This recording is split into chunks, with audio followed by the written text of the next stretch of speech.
Pak Moderator, Pak Pendeta Dr. Abi, Saudara Nivia sudah siap ya? Saya didengar suaranya? Baik, saya ingin mulai dulu dari minta klarifikasi dulu untuk judul dari skripsi saudara. Antara yang saya terima dengan di dalam susunan kegiatan kita selama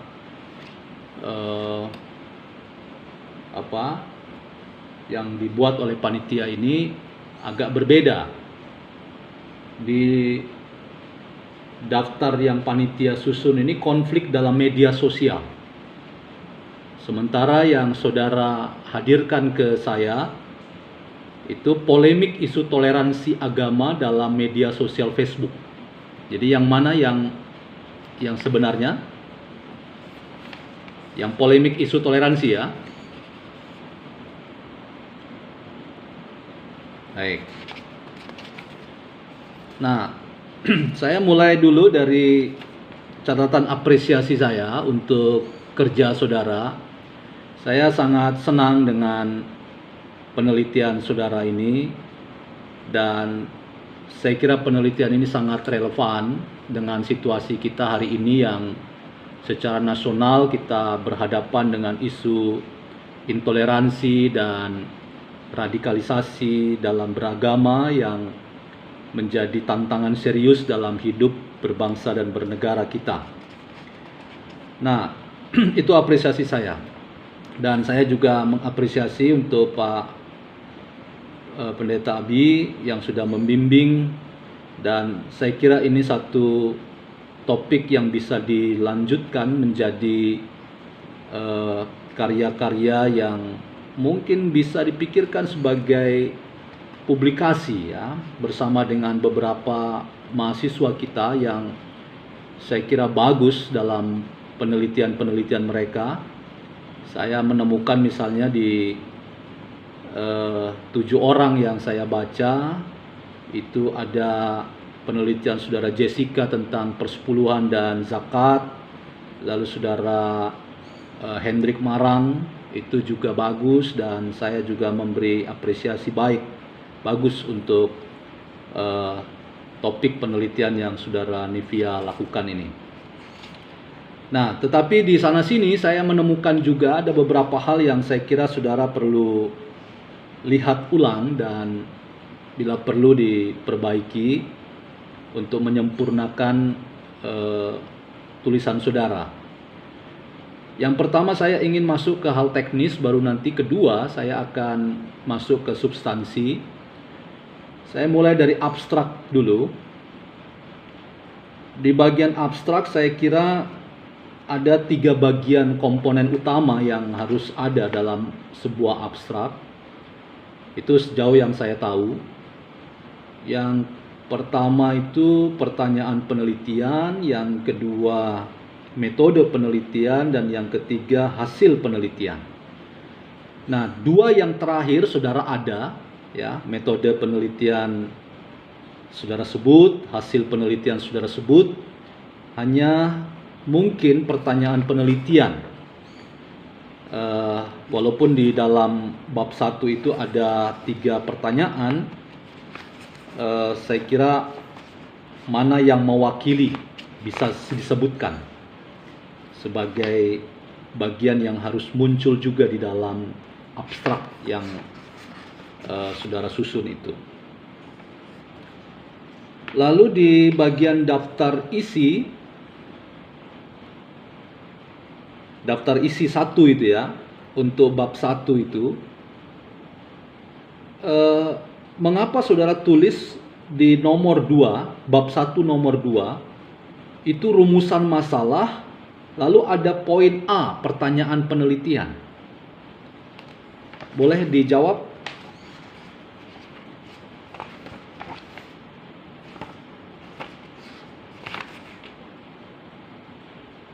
Harusnya bagaimana?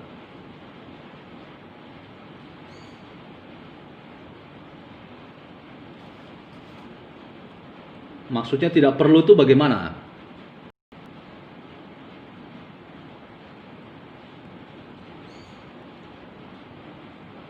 Maksudnya rumusan masalah?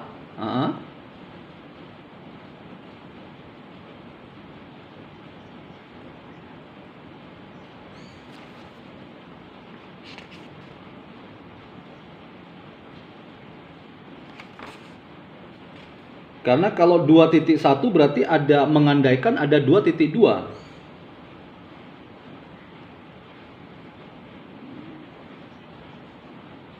Di halaman 10 itu ya.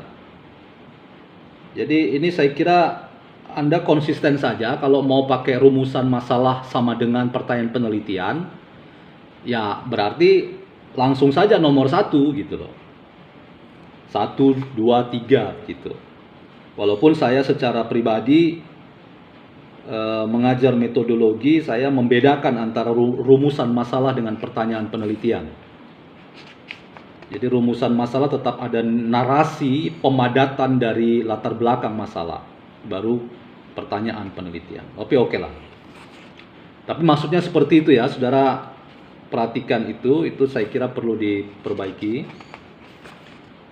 Kemudian di halaman 13 saudara menyebut metode penelitian.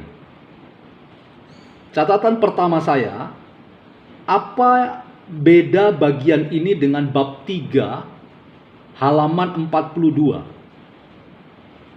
Di bab 3 halaman 42 saudara menggunakan istilah metodologi penelitian. Di sini metode penelitian. Pertama pertanyaan saya, apa bedanya? Lalu yang kedua, kenapa di bagian ini tidak ada rujukan referensi? Kan saudara tidak tiba-tiba tahu bahwa penelitian saudara jenisnya kualitatif. Saudara harus baca buku dong. Karena sebelum Anda ada, bahkan mungkin sebelum Anda dilahirkan, sudah ada orang yang nulis tentang buku metodologi penelitian atau metode penelitian. Sampai mengatakan ada penelitian kepustakaan, termasuk pengumpulan data secara online.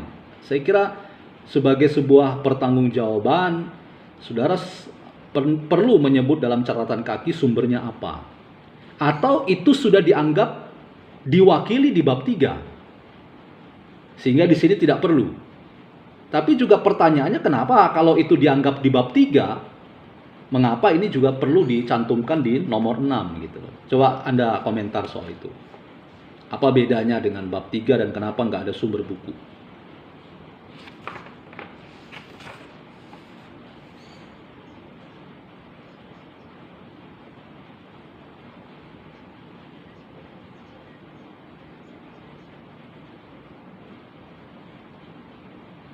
Maksudnya gimana itu? Saya belum puas mendengar jawaban itu tuh. Apa? Maksudnya saya tanya tadi di sini bagian metode penelitian di halaman 13. Lalu apa bedanya dengan bab 3 yang saudara menyebut metodologi penelitian? Tidak konsisten saudara tadi, apa maksudnya tadi itu?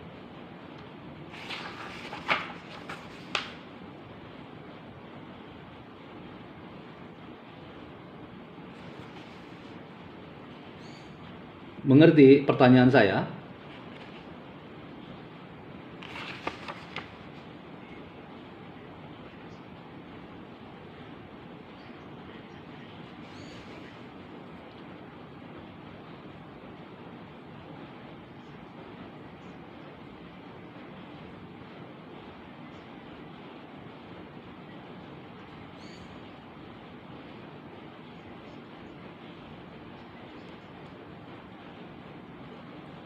Oh, begitu. Oh. Iya. Ini bingung ya. Bagus. Ini bingung, tanda ingin tahu. Ya, itu memang harus dimulai dari kebingungan. Tapi saya pikir ketika Anda ujian lalu baru mengatakan Anda bingung sekarang, wah, saya kira Anda melewati masa-masa emas untuk Anda menggali lebih jauh ya. Waktu-waktu Anda menulis itu Anda lewatkan begitu saja untuk mencari tahu jawaban atas kebingungan Anda. Ya, saya pikir ya ini perlu nanti dipercakapkan lagi dengan pembimbing untuk apakah bagian ini memang perlu kalau bab 3 sudah bicara metodologi penelitian. Ya. Apakah masih berharga metode penelitian dicantumkan di bab 1? Walaupun saya secara pribadi ketika mengajar metodologi penelitian itu saya tidak menyarankan ada bab khusus. Apalagi kalau cuma 7 halaman, 5 halaman, sementara ada bab yang gemuk. Lalu kalau kita kirim ke Kanisius atau BPK Gunung Mulia, wah, ada bab yang cuma 2, 3, 4, 5 halaman. Nah, itu pasti bingung mereka. Tapi oke lah, nanti dipercakapkan lagi. Nah, yang berikutnya saya mulai lihat ke catatan kaki ya, teknis catatan kaki dan daftar pustaka. Saya kira saudara mulai dari halaman 15 sampai di bagian terakhir saudara mencoba untuk memperhatikan panduan dalam Turabian 8 yang sudah dikeluarkan oleh Pak WK1, pembimbingmu sendiri. Tetapi coba diperhatikan, saya sudah memberikan coretan-coretan. Dalam penulisan catatan kaki Turabian 8 tidak ada koma terakhir setelah buku. Coba perhatikan lagi panduannya. Tidak ada koma terakhir. Dia langsung buka kurung Jakarta .2 BPK Gunung Mulia, koma, baru tahunnya berapa, tutup kurung, koma, halaman berapa. Jadi perhatikan itu ya. Saya sudah coret-coret bagian-bagian yang ini. Nanti dilihat lagi panduannya. Kalau nggak ada nanti saya bisa share, saya bagikan. Lalu itu berkonsekuensi pada daftar pustaka saudara yang harus diperbaiki semuanya. Khususnya penulisan tahun terbit buku. Karena Turabian 8 di halaman 97 daftar pustaka saudara, Turabian 8 itu menulis tahun terbit buku itu di belakang. Tidak di belakang nama penulis. Coba perhatikan lagi nanti. Setahu saya itu di belakang penerbit buku. Itu berarti paling belakang. Bukan, itu semuanya. Itu semuanya. Semuanya mulai dari halaman 97 sampai 102. Ya, jadi di satu sisi saya senang dengan skripsi saudara karena saudara menggunakan jurnal juga, ya, bahkan jurnal terbaru, ya. Kemudian saudara juga menemukan buku-buku yang relevan, bahkan tahun 2019 saudara pakai itu buku baru. Tapi coba diperhatikan nanti untuk diperbaiki penulisan daftar pustaka sesuaikan dengan Turabian 8.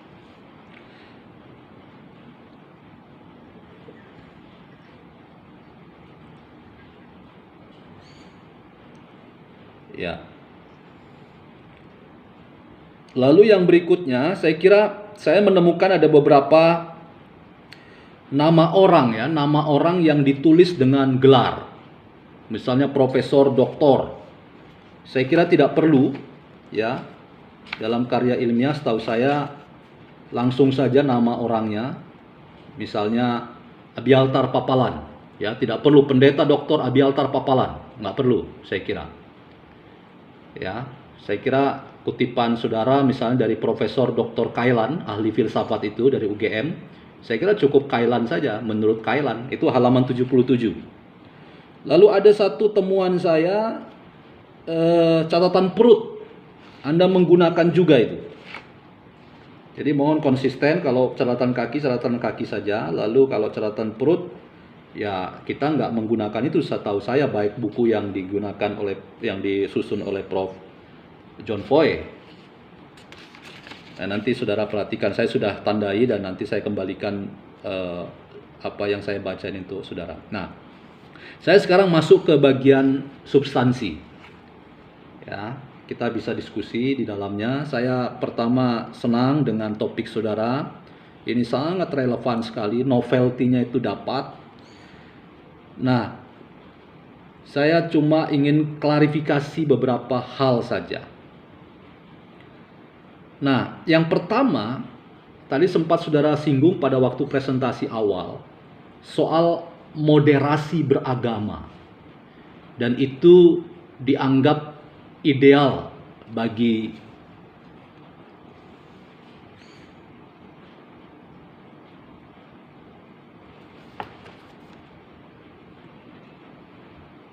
ya. Baik, hadir.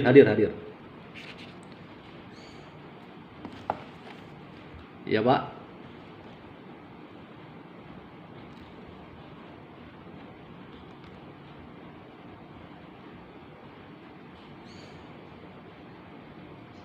Ya, hadir, Pak. Ya, sudah masuk lagi, ini banyak penunggunya besar-besar di sini. Ya. Baik, saya lanjutkan lagi. Jadi saya tertarik dengan satu istilah penting saya kira untuk konteks Indonesia hari ini yang majemuk, itu adalah moderasi beragama. Ya, Anda sebut itu di halaman 75. Ya, moderasi beragama, dan termasuk tadi saudara sebut dalam presentasi Anda. Tapi saya ingin mendapat penjelasan lagi apa yang dimaksud dengan moderasi beragama. Coba saudara sebutkan lagi. Karena saya dari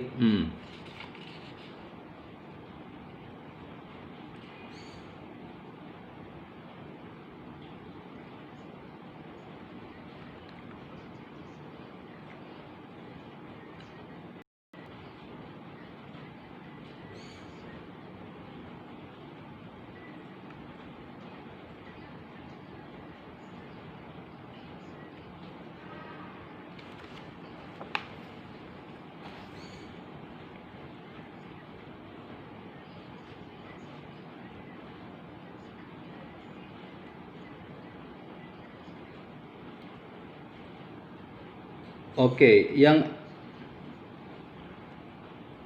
terus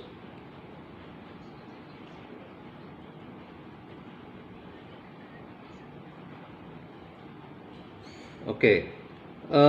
Anda sebut di halaman 75, moderasi agama adalah cara pandang dalam beragama yang moderat, yaitu memahami dan mengamalkan ajaran agama dengan tidak memihak. Saya agak sedikit tersandra dengan istilah tidak memihak. Apa maksudnya tidak memihak ini? Ini Anda kutip dari mana ini? Berantas Radikalisme Indonesia, ya. Tidak ada alamat webnya ini, ya, di halaman 75 ini.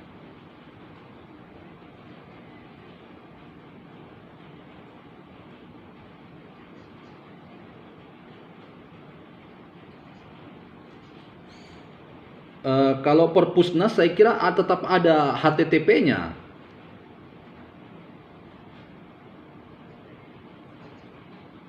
Ya, grup apa? Ya, saya kira tetap harus ada. Dia itu biasanya ada itu. Tetap ada itu. Alamatnya tetap ada. Karena moderasi beragama itu sebuah istilah yang sebetulnya sudah ada istilah yang cukup baku, ya. Dan setidaknya yang Anda pilih ini kan moderasi beragama menurut Berantas Radikalisme Indonesia. Tapi apa maksudnya dengan tidak memihak itu? Kan Anda mengutip harus kritis juga, ya. Jadi jangan cuma memamah saja tetapi Anda tidak melakukan olah data begitu. Apa maksudnya dengan tidak memihak? Memahami,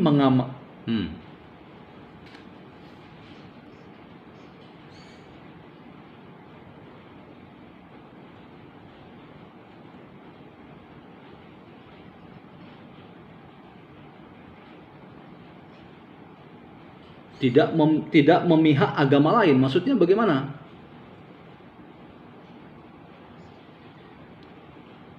Jadi menurut saudara, moderasi beragama yang bersikap netral itu yang paling ideal. Ya. Saya tidak. Oh, begitu. Jadi tidak merasa bahwa ada agama yang dianak emaskan dan tidak ada agama yang dianaktirikan gitu ya. Itu maksudnya moderasi beragama. Oke. Ya, saya pikir kalau pemahamannya seperti itu supaya tidak nanti menimbulkan interpretasi yang lain, saudara bisa menambah kalimat sendiri. Jadi itu namanya parafrase. Ya, saya saja sudah menangkap yang lain ini. Ya, jadi saya memberikan penekanan ini bagus sekali istilah ini, dan ini salah satu cara Indonesia untuk menangkal radikalisme dengan mengembangkan moderasi beragama. Tetapi menurut saya tidak cukup hanya selesai dengan penjelasan tidak memihak. Tapi tidak memihak apa? Anda bisa parafrasekan dengan kalimat sendiri tadi. Ya. Karena beriman itu tidak pernah netral sebetulnya. Beriman itu harus berpihak. Ya, berpihak pada apa? Keadilan. Jadi kalau disebut beragama itu harus tidak memihak, nanti orang nangkapnya yang lain gitu. Jadi Anda boleh memberikan parafrase di situ untuk meminimalkan penafsiran yang kemana-mana begitu. Oke, itu bagian situ. Lalu yang berikutnya, saya kira karya penelitian saudara ini memberikan sumbangan yang juga berharga bagi deradikalisasi. Ya, upaya-upaya deradikalisasi yang dilakukan oleh seluruh komponen bangsa. Dan Anda tadi sebut dalam presentasi mengenai peran Pancasila. Tapi sejauh yang saya baca dari catatan-catatan halaman mulai dari pertama sampai terakhir, saya kira saya tidak menemukan di mana ada uraian Anda tentang Pancasila yang tadi saudara sempat sebutkan tadi. Adakah? Di halaman berapa misalnya? Jangan-jangan saya terlewatkan.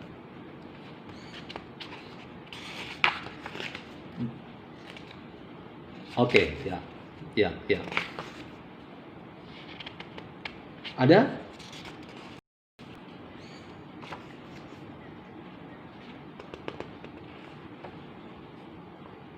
Tapi di bagian refleksi teologi itu dalam rangka untuk menangkal intoleransi beragama, itu kan salah satu piranti besar dalam kerangka bernegara kita kan Pancasila. Apalagi Anda tadi sebut di awal Pancasila. Saya kira ini tantangan besar ya.